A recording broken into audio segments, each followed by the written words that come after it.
Bismillahirrahmanirrahim. Hamdan wa syukran lillah. Wassalatu wassalamu ala rasulillah. La haula wa la quwata illa billah.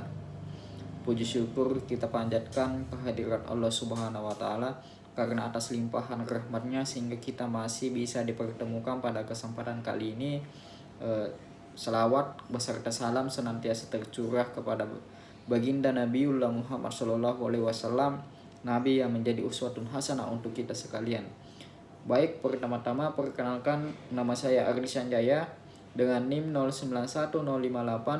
09115803220864, Prodi Ilmu Pemerintahan, Fakultas Ilmu Sosial dan Ilmu Politik, Universitas Muhammadiyah Sidengerapang.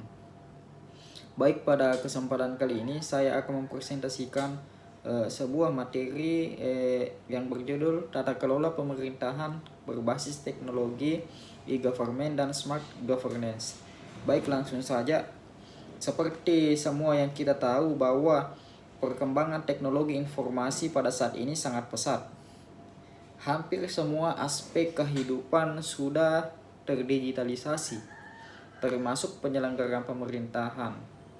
Nah, pemerintah ini dituntut untuk bisa bekerja lebih cepat, transparan, dan efisien sesuai dengan tuntunan masyarakat modern. Nah, dari sinilah muncul dua konsep penting, yaitu e-government dan smart governance. Selanjutnya, konsep e-government. Nah, e-government atau pemerintahan berbasis elektronik adalah penggunaan teknologi informasi dan komunikasi oleh lembaga pemerintah untuk memberikan layanan publik yang lebih baik. Tujuannya adalah untuk meningkatkan efisiensi birokrasi, mempercepat pelayanan, serta memperkuat transparansi dan partisipasi masyarakat.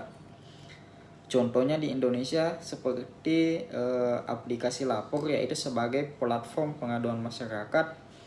OSS atau Online Single Submission adalah untuk perizinan usaha. Kemudian ada SIAK dan Dukcapil Online untuk pelayanan kependudukan.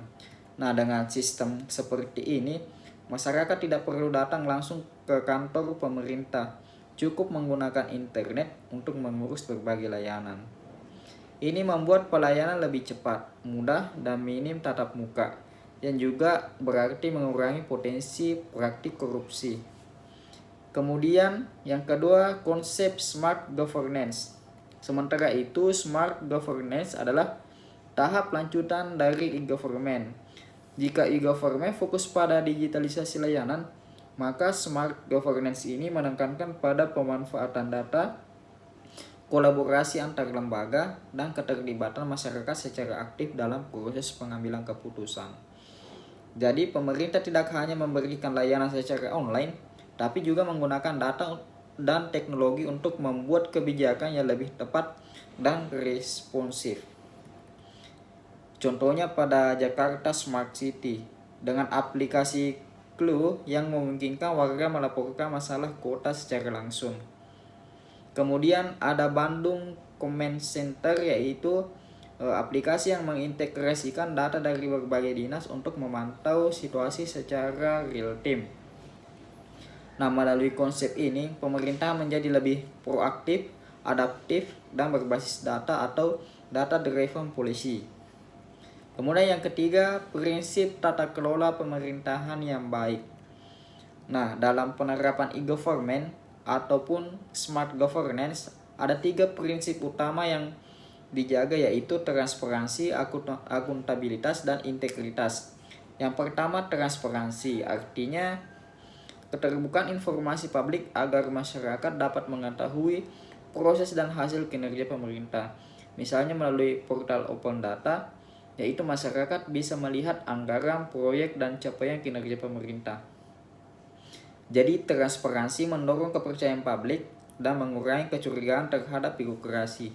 Nah, yang kedua adalah akuntabilitas, yaitu tanggung jawab pemerintah atas kebijakan dan penggunaan anggaran, seperti sistem e-budgeting, e-audit, dan e-performance membantu memastikan bahwa setiap rupiah anggaran dan setiap keputusan bisa dipertanggungjawabkan.